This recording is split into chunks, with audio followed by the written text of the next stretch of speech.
Sir, મારું એકવાર IVF fail થયું છે તો મારે બીજી વાર કરાવવું જોઈએ? આવો સવાલ ઘણા બધા આઈવીએફ કપલ મને પૂછતા હોય છે. તો મારો જવાબ છે હા, ડેફિનેટલી આઈવીએફ બીજી વાર કરાવવું જોઈએ.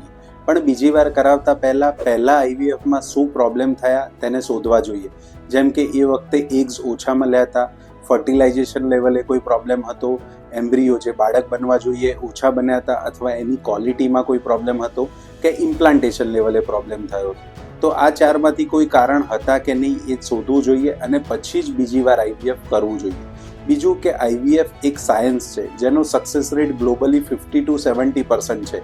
એટલે એવું ક્યારે પોસિબલ ના થાય કે દરેક પેશન્ટ પહેલી જ વારમાં આઈવીએફમાં પોઝિટિવ આવી જાય.